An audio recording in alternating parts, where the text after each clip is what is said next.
In the vast, sun-baked plains of Western Australia, an unlikely conflict brewed, not between nations, but between man and bird.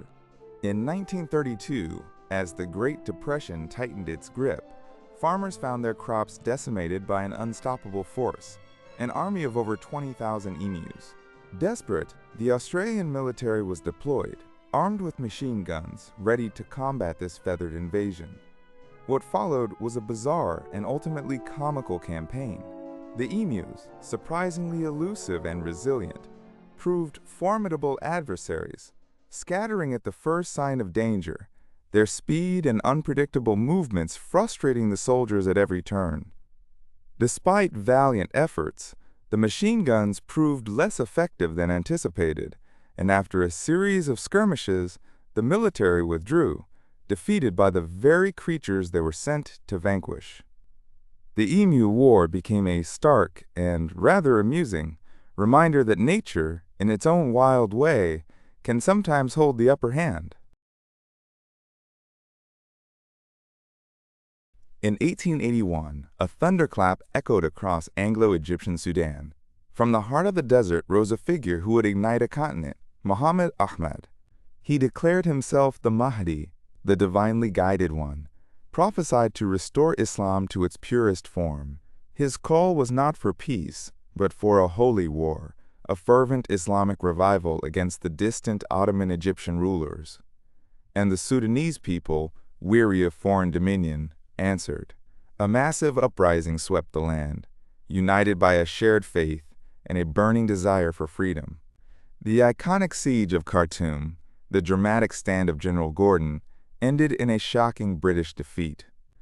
A new Mahdist state was born, a formidable empire that dared to defy the encroaching colonial powers, forever altering the course of African history.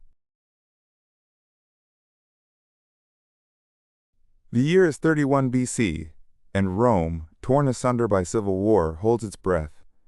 Two titans stand on the precipice, Octavian, the pragmatic heir of Caesar, and Mark Antony, the charismatic general, bound by a fateful alliance with the dazzling Queen Cleopatra of Egypt.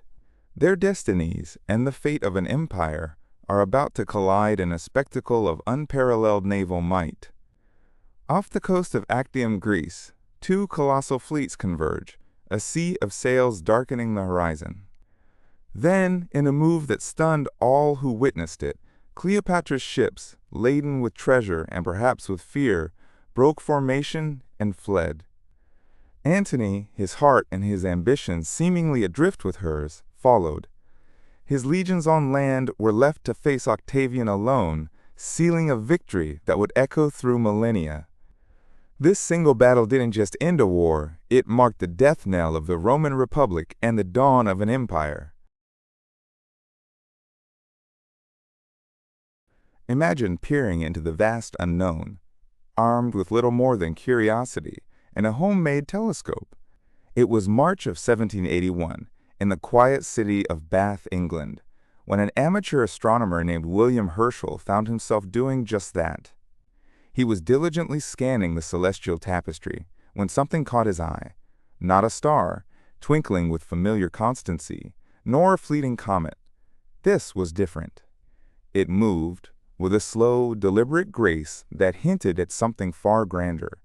Through painstaking calculations and rigorous confirmation, Herschel realized the impossible.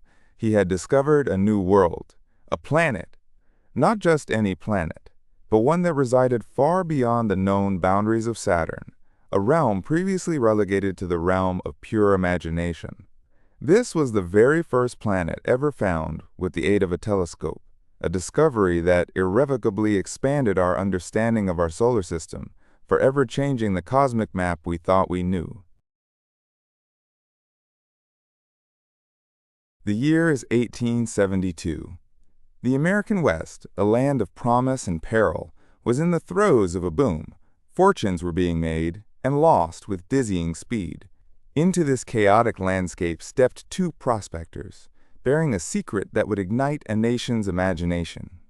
They claimed to have discovered a hidden field, a veritable treasure trove of raw diamonds, sparkling with untold riches. The proof they offered was undeniable, or so it seemed. The raw gems, presented to the keen eyes of New York's most powerful bankers and investors, sparked a frenzy. Millions poured in, fortunes were built overnight, and America braced itself for a new era of unimaginable wealth. But a shadow of doubt began to creep in, and it was the sharp mind of geologist Clarence King who would unravel the astonishing truth. The diamond field, the source of so much hope and greed, was a colossal fraud, its gems meticulously salted to deceive. It was America's biggest swindle, a stark reminder of how easily dreams could be built on a foundation of lies. Across the sun-drenched shores of North Africa, a legend was born, a tale of exile, ambition, and a city forged from sheer ingenuity. It was the year 814 BC.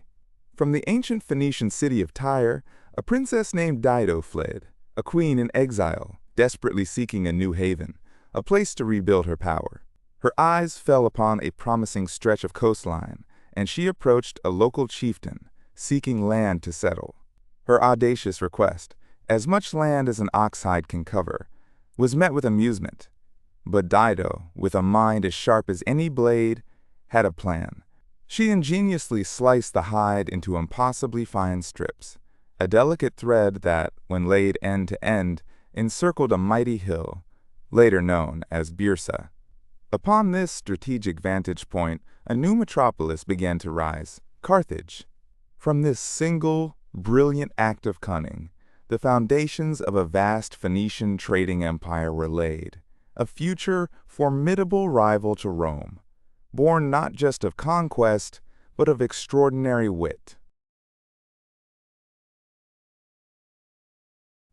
It was the year 1854, and the Australian goldfields of Ballarat were a powder keg.